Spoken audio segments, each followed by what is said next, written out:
Então hoje a gente vai falar um pouco sobre Zacarias e semana que vem a gente encerra com Malaquias.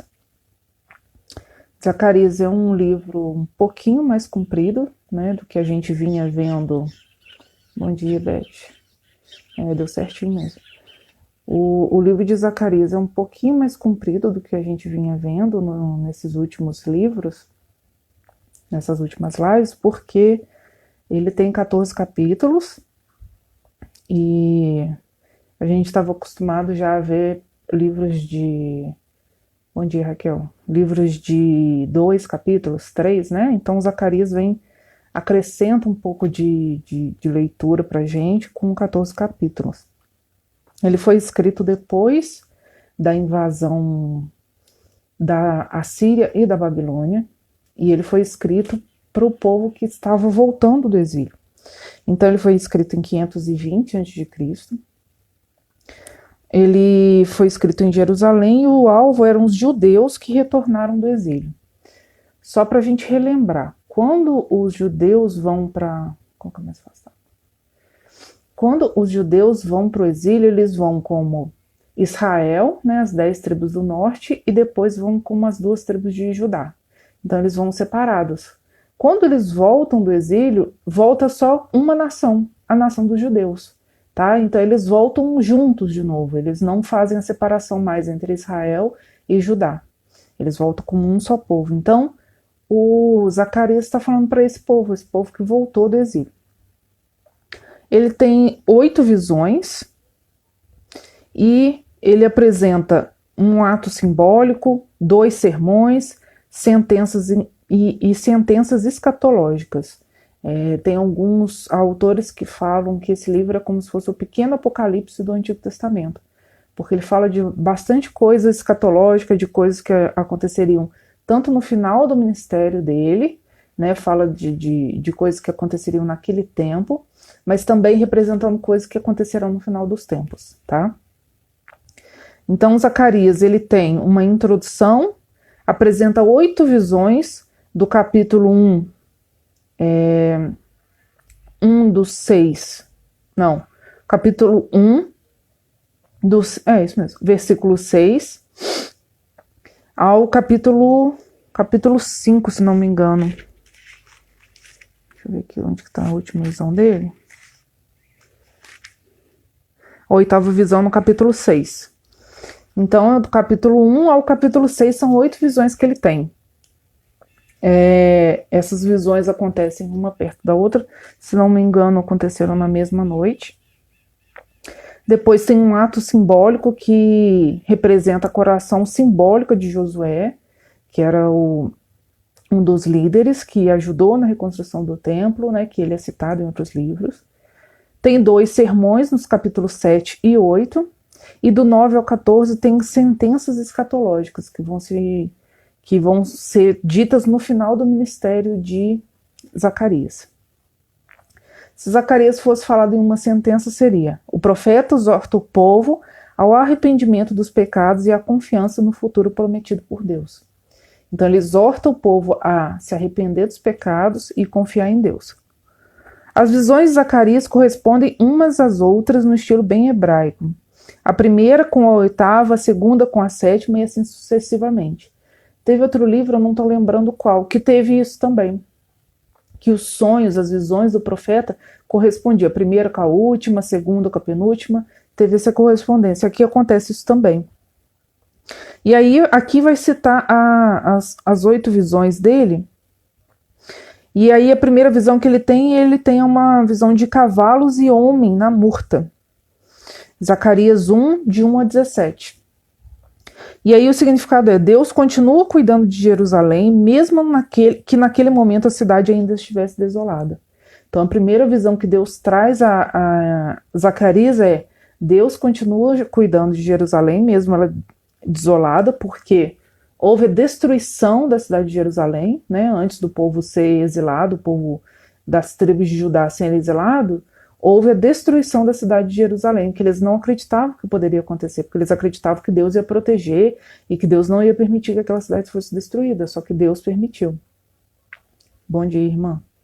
Então, Deus permitiu que a cidade fosse destruída E aí, quando eles voltam do exílio, Deus traz a mensagem de: olha, eu estou cuidando de vocês, vocês são o meu povo, eu vou cuidar de vocês, mesmo que vocês estejam numa cidade que foi destruída, que foi desolada. Então Deus traz essa palavra de consolo. A segunda visão de Ezequiel 1, 18 a 21, que fala de 4 chifres de animais e 4 ferreiros. Fala que assim como Deus levantou reinos para julgar Israel, Deus também vai levantar reinos para julgar aqueles povos que foram contra Israel.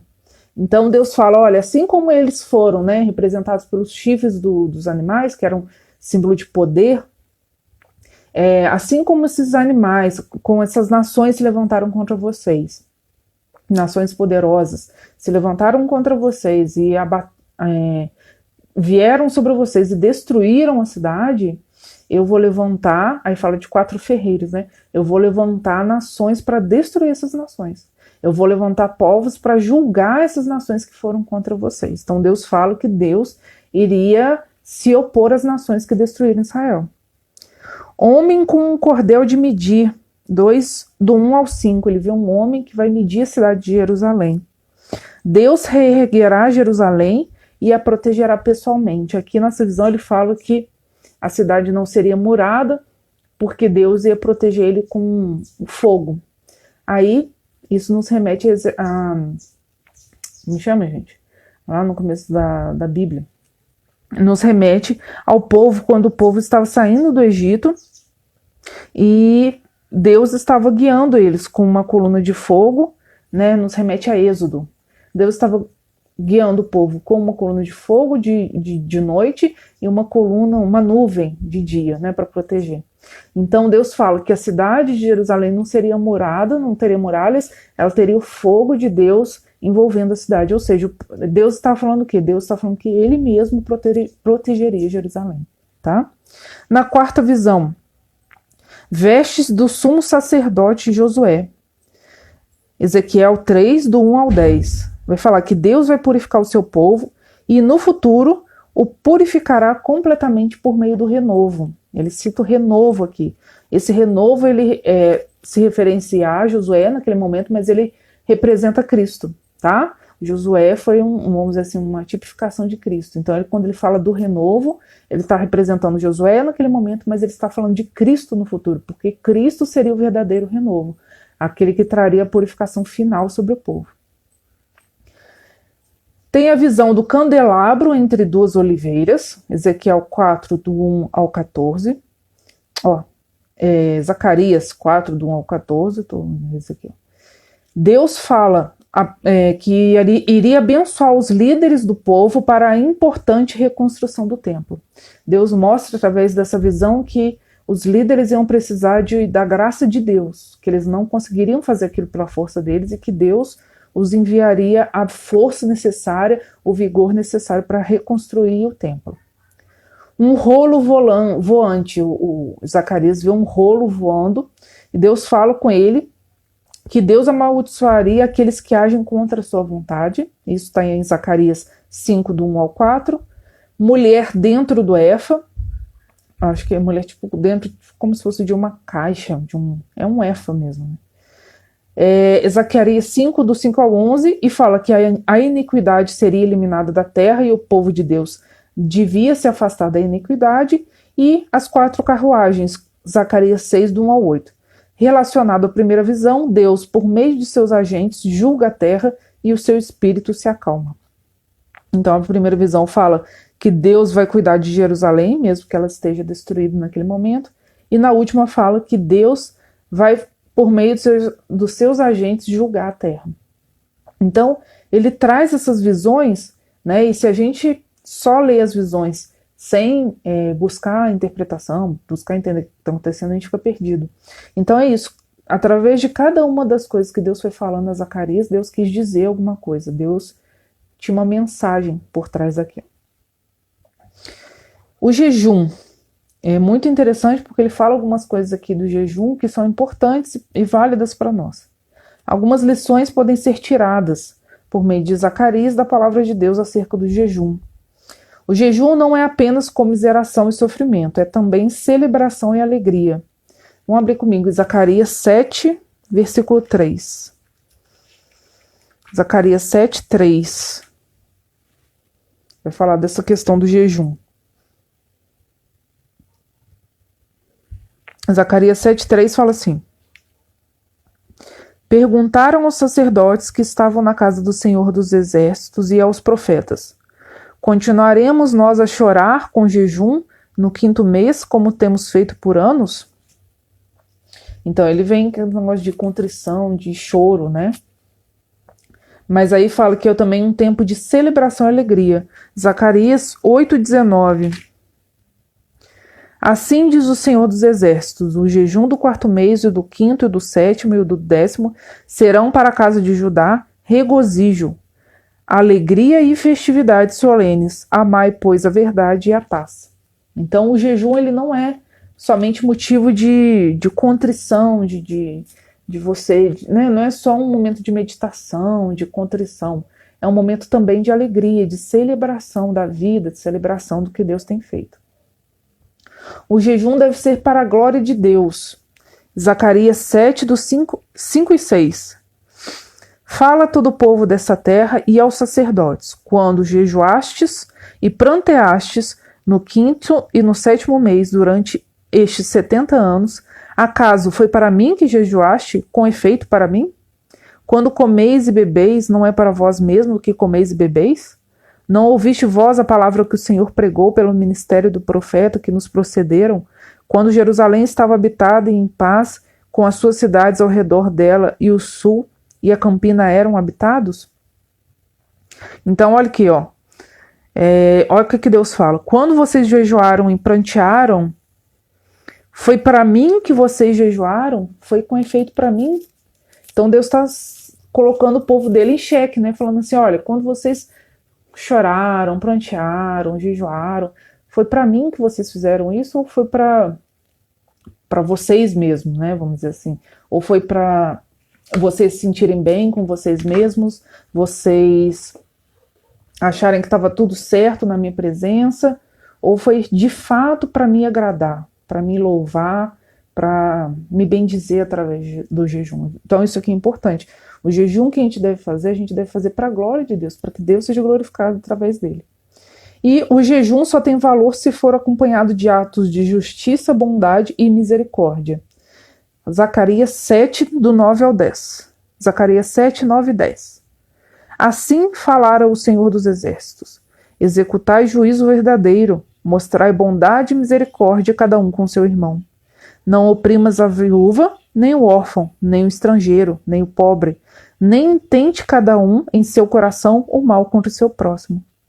Eles, porém, não quiseram atender, e rebeldes me deram as costas, e ensurdeceram os ouvidos para que não ouvissem. Então, olha o que Deus está falando. Executai juízo verdadeiro, mostrai misericórdia e bondade, cada um a seu irmão.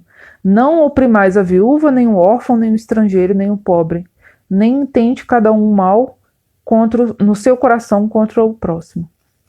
Então Deus está falando, olha, um jejum verdadeiro, ele é acompanhado de obras de misericórdia, ele é acompanhado de obras de justiça, ele é acompanhado de não oprimir os outros, de ser uma pessoa justa, de ser uma pessoa correta. Então não adianta a gente jejuar se a gente tem uma vida que não condiz com o que Deus quer de nós. Né? Seria o que a Bíblia chama de sepulcro caiado, né? Que tem boas obras para mostrar que por fora é bonito, mas por dentro é podre. Então, um jejum que não parte de um coração quebrantado, que não parte de um arrependimento verdadeiro, que não é acompanhado de obras de justiça, não é agradável diante de Deus. Tá? A gente acha que, não, vou jejuar, vou me sacrificar, porque aí Deus vai responder minha oração. Não, se você não estiver com uma vida que agrade a Deus, não adianta o jejum.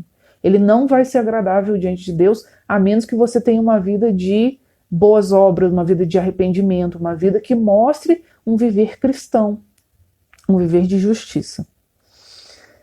As doutrinas que ele nos traz são a perspectiva de futuro que caracteriza o livro de Zacarias, sobretudo nos últimos capítulos, projeta ao presente um convite à obediência e à submissão, como privilégio do povo de Deus.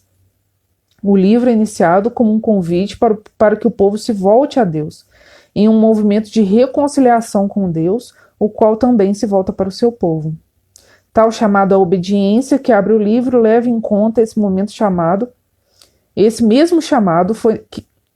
leva em conta que esse mesmo chamado foi negligenciado pelos antepassados.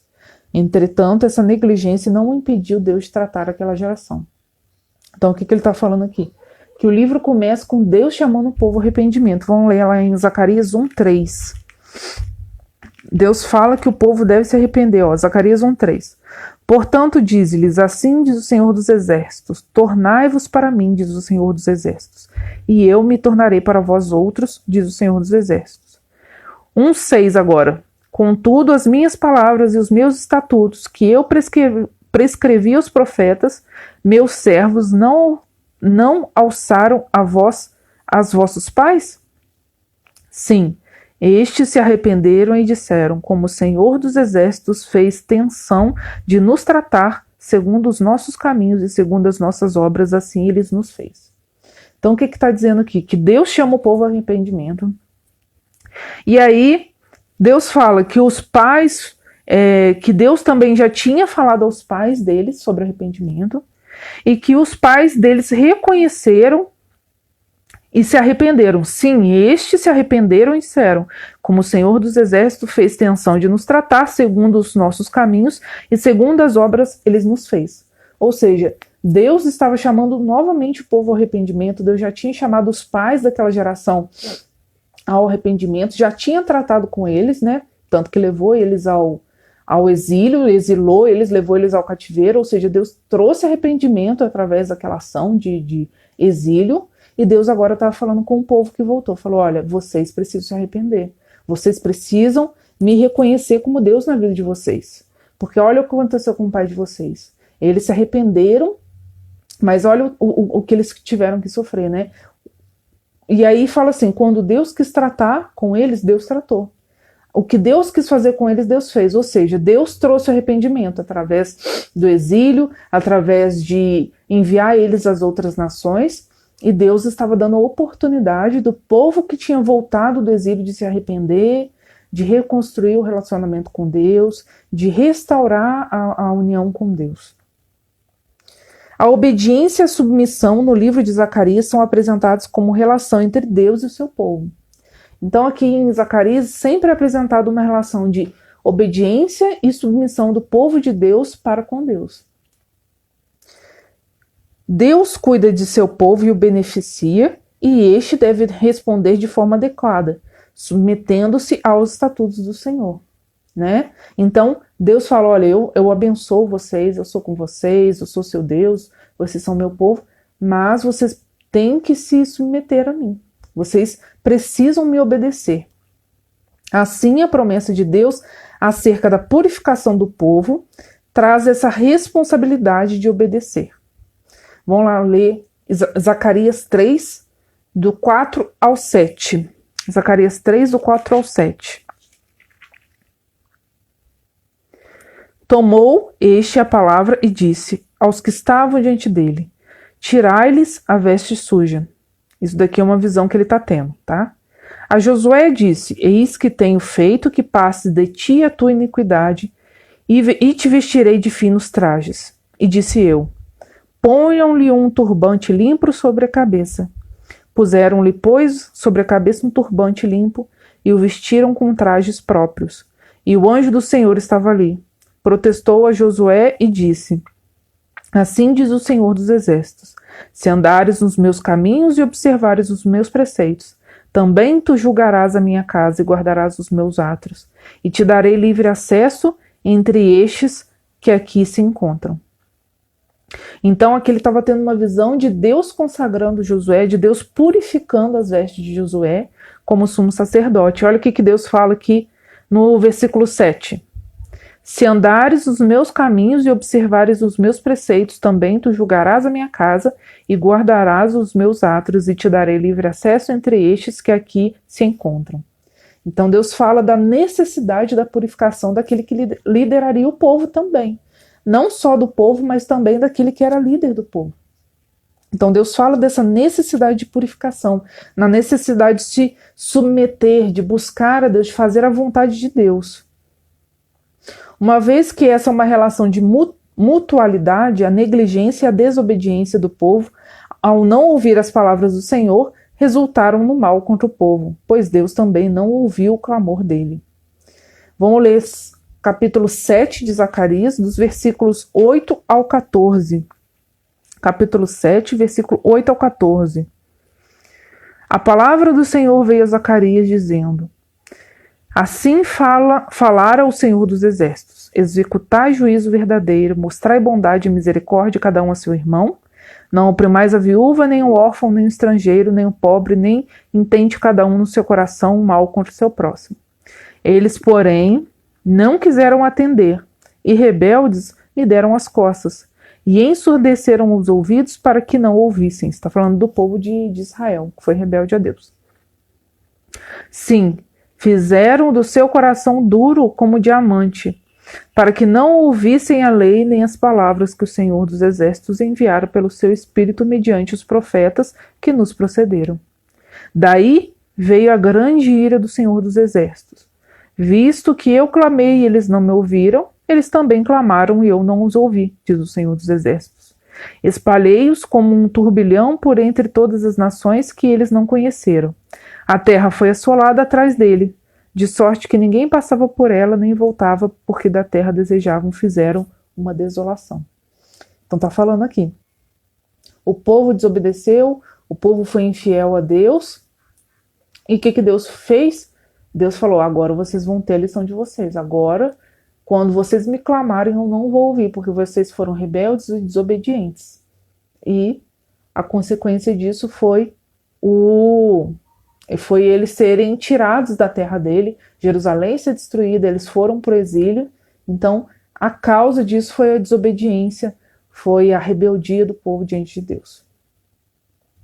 Obediência e submissão formam um eixo que alinha toda a mensagem de Zacarias, em toda a sua abrangência temporal. Diante de um futuro glorioso em que os povos buscarão o Senhor e se submeterão à sua vontade por conta do exemplo da obediência de Israel. O profeta Zacarias mostra ao povo que a glória futura pode ser vivida a partir do presente com um relacionamento de obediência e submissão ao Senhor. Olha que interessante. A glória do futuro pode ser vivida a partir do presente com um relacionamento de obediência e submissão ao Senhor. Vamos lá ler Ezequiel 8, do 20 ao 23. Ezequiel 8, 20 ao 20... Zacarias 8, do 20 ao 23, gente. Vocês meio que uma coisa aqui, Zacarias 8, do 20 ao 23. Assim diz o Senhor dos Exércitos: ainda sucederá que virão povos e habitantes de muitas cidades. E os habitantes de uma cidade irão a outra, dizendo: vamos depressa suplicar o favor do Senhor e buscar o Senhor dos Exércitos. Eu também irei. Virão muitos povos e poderosas nações buscar em Jerusalém ao Senhor dos Exércitos e suplicar o favor do Senhor. Assim diz o Senhor dos Exércitos: naquele dia sucederá que pegarão 10 homens de todas as línguas das nações, pegarão, sim, na orla da veste de um judeu e lhe dirão: iremos convosco, porque temos ouvido que Deus está convosco. Ou seja, gente, aqui ele já está falando do que aconteceria, né? Está falando de uma grande peregrinação de nações para Israel, para Jerusalém, mas ele também já está se referindo a Cristo Jesus, né? Já está se referindo ao tempo de Cristo, em que os judeus, alguns judeus reconheceriam a divindade de Cristo e os gentios também se converteriam. Né? E fala assim: 10 homens representando muitas nações pegarão na orla do vestido de um judeu e vai falar: olha, deixa eu ir com você porque eu vi que você, aqui de todas as linguagens e nações, pegarão sim na orla da veste de um judeu e lhe dirão: iremos convosco, pois temos ouvido que Deus está convosco. Ou seja, as nações se voltariam para para a nação de Israel, no sentido de buscar o mesmo Deus deles. Então ele está falando tanto de uma peregrinação que haveria para para o povo para Jerusalém, mas ele também já está falando de Cristo, do ministério de Cristo, que traria uma conversão aos gentios, né, e a alguns judeus, e traria os gentios a se converterem ao Deus dos judeus, e aí está falando também, já pode prever o futuro glorioso, né, do reino final de Cristo, do reino que será implementado, e que todas as nações serão servas do Senhor. Então ele já começa a falar algumas coisas aqui do futuro, de um futuro que está muito além do que eles poderiam entender naquela época, né? Do que eles poderiam, do que eles tinham uma noção mais exata do que aconteceria. Porque hoje a gente tem essa noção mais exata porque a gente sabe que Cristo veio, que os judeus se rebelaram e que Deus abriu para os gentios as portas da salvação, e que a gente sabe que Paulo se levantou como pregador dos gentios, e que Pedro foi o principal pregador dos judeus, e a gente sabe que os planos que Deus tem traçado, a gente já tem o livro de Apocalipse. Então, hoje a gente já tem uma noção melhor do que está sendo falado aqui, do que eles tinham naquela época, né? Naquela época, muitas das coisas que eram profetizadas, o povo não sabia muito direito o que estava sendo dito, né? Tanto que quando Cristo veio, muitas pessoas não ligaram as profecias com o Cristo que veio. Mas hoje a gente já tem essa noção melhor. Então aqui ele já está falando dos tempos finais, em que as nações se voltariam para a nação de Jerusalém, nação dos judeus, e buscariam o Deus dos judeus. Está falando da salvação dos gentios aqui já. E aí ele fecha falando de Zacarias e do Novo Testamento. Ele fala que Zacarias é considerado o Apocalipse do Antigo Testamento devido à sua posição no Antigo Testamento, anunciando e revelando acontecimentos futuros com detalhes. Zacarias, assim como todos os profetas que anunciaram a vinda do Messias, não pôde ver um tempo em que separa as duas vindas de Cristo. Entretanto, é possível identificar em sua profecia a primeira vinda e a segunda. Então, Zacarias vai falar tanto de coisas que se referem à primeira vinda de Cristo, quanto às coisas que virão no futuro, né, da segunda vinda de Cristo. Vamos ler um exemplo aqui, ó, da primeira vinda, Zacarias 9:9. Alegra-te muito, ó filha de Sião, exulta, filha de Jerusalém. Aí vem o teu rei, justo e salvador, humilde, montado em um jumento, num jumentinho, cria de uma jumenta. Isso está lá no Novo Testamento também, né?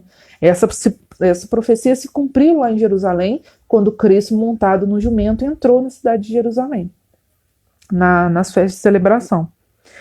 E essa foi uma profecia que se direcionou à primeira vinda de Cristo. Agora, ele vai falar de uma profecia que vai direcionar à segunda vinda de Cristo. Capítulo 9, versículo 10. Destruirei os carros de Efraim e os cavalos de Jerusalém, e o arco de guerra será destruído. Ele anunciará a paz às nações, e o seu domínio se estenderá de mar a mar, desde o Eufrates até as extremidades da terra. Está falando do reino universal de Cristo, que ainda não foi implementado, mas que será implementado na segunda vinda dele. Tá? Então o versículo 9 fala de uma coisa que já aconteceu, né? Que hoje a gente sabe que é da primeira vinda, e de uma coisa que acontecerá na segunda vinda de Cristo. E como essa profecia que a gente acabou de ler se cumpriu lá em Mateus 21:5, da entrada de Jesus no jumentinho em Jerusalém, tem outras profecias que também se cumprem no Novo Testamento, que estão citadas no Novo Testamento. Por exemplo, Zacarias 3:8 fala do renovo. Zacarias 3:8 fala, ó, ouve, pois, Josué, sumo sacerdote, tu e teus companheiros, que se assentam diante de ti, porque são homens de presságio. Eis que farei vir o meu servo, o renovo. E aí em Lucas 1:78 vai falar do sol nascente, Jesus sendo o sol nascente, vai falar desse renovo também. Lucas 1:78. Graças a entranhável misericórdia de nosso Deus, pela qual nos visitará o sol nascente das alturas. O sol nascente das alturas é o mesmo do renovo que está escrito em Zacarias. Então Cristo é citado aqui também. Essa profecia também se cumpre em Cristo. Cristo é esse renovo. Zacarias 11:12 vai falar da traição sofrida por Jesus, vai falar das 30 moedas. Eu achei muito impressionante ele falar justamente de 30 moedas, que foi o que Judas recebeu em troca de trair Jesus. Zacarias 11:12. Eu lhes disse, se vos parece bem, dai-me o meu salário. Se não, deixa-o. Pesaram, pois, por meu salário 30 moedas de prata. E aí, aqui em Mateus 27, do 3 a 10, vai falar de Judas entregando Jesus, né? Então Judas, o que o traiu, vendo que Jesus fora condenado, tocado do remorso, devolveu as 30 moedas de prata aos principais sacerdotes e anciãos, dizendo, pequei traindo sangue inocente. Eles, porém, responderam, que nos importa? Isso é contigo. Então Judas, atirando para o santuário as moedas de prata, retirou-se e foi enforcar-se. E os principais sacerdotes, tomando as moedas, disseram, não é lícito deitá-las no cofre das ofertas, porque é preço de sangue. E tendo deliberado, compraram com elas o campo do oleiro para o cemitério de forasteiros. Então, aqui fala das 30 moedas, né? Uma parábola que é contada aqui. Fala de 30 moedas como o salário de um pastor, e aqui fala em Mateus vai falar das 30 moedas como o salário da traição de Judas, né? Então ele já cita essas 30 moedas, já cita essa traição sofrida por Jesus. Bem interessante. Esse capítulo 11, do versículo 4 ao 14, é bem interessante ouvir o que Deus está falando aqui, o que Deus fala para o povo de Israel. E Zacarias 12:10. Zacarias 12:10. E sobre a casa de Davi, sobre os habitantes de Jerusalém, derramarei o meu espírito da graça e de súplicas. Olharão para aqueles a quem transpassaram, pranteá-lo-ão como quem pranteia um unigênito, e chorarão por ele como se chora amargamente pelo primogênito. Tá falando aqui Tá falando do arrependimento do povo de Jerusalém. E tá falando, né, que o povo de Jerusalém se arrependeria. E tá falando, olharão para aquele a quem transpassaram. Pranteá-lo-ão como quem pranteia um unigênito, e chorarão por ele como se chora amargamente pelo primogênito. Tá falando de Cristo aqui, né? O que se cumpre lá em João 19:37. João 19:37. Vamos abrir lá.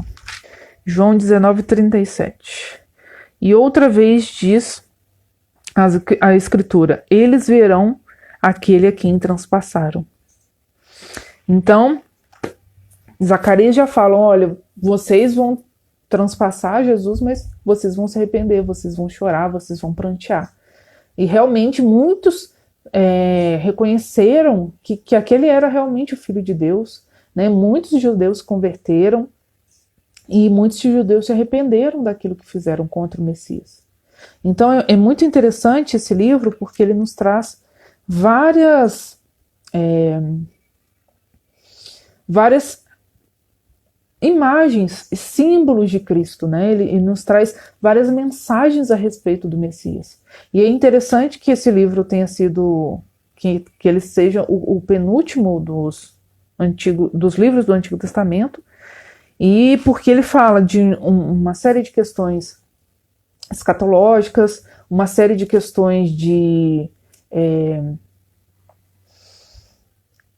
coisas que realmente aconteceram, e de coisas que aconteceram na primeira vinda e de coisas que acontecerão na segunda vinda de Cristo.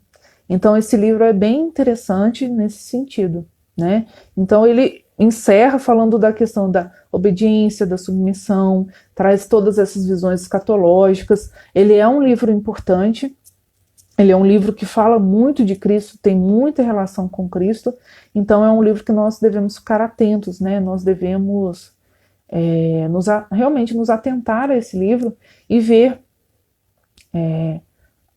a questão de o jejum, como que deve ser feito, a questão da obediência, do arrependimento, de seguir a palavra de Deus, de fazer a vontade de Deus, segundo os mandamentos de Deus, seguir a palavra de Deus, né? O livro vem trazendo toda essa importância para nós, tá bom? Gente, então é isso. Para quem for aqui da igreja, hoje nós temos culto às 5 e às 7 da noite. Natal, o culto vai ser às 8 horas da noite. Semana que vem a gente tem a nossa live no domingo de manhã, amém? Então fiquem com Deus, tenham um bom domingo. Deus abençoe vocês, a família de vocês. Um bom Natal para você, para sua família, que nós possamos realmente nos atentar ao significado do Natal, né? O nascimento de Cristo, o nascimento da esperança. É o nascimento da promessa de Deus, né? Que nós possamos ter esse pensamento no nosso coração quando nós celebrarmos nosso Natal. Muitas pessoas não vão ver a sua família por causa do corona, muitas pessoas, né, estão com medo, mas que nós possamos fixar os nossos olhos em Cristo, saber que Ele é o autor e consumador da nossa fé, e que nós possamos saber que Ele escolheu ser homem, né, para salvar os homens dos seus pecados. Então, que nós possamos realmente celebrar esse Natal olhando para Cristo, olhando para o nascimento, olhando para a vida nova que veio em meio a uma turbulência, em meio à perseguição, em meio a mortes, mas uma vida que trouxe esperança, uma vida que traz paz. Então, que nós possamos ter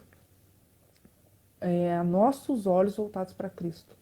Que esse Natal seja um Natal menos de presentes, né, entre famílias, mas mais de presente para Cristo, que nós possamos estar mais presentes em Cristo, que nós possamos ser mais de Cristo e ter a certeza de que Deus está olhando para nós, mesmo nas situações em que nós estamos passando.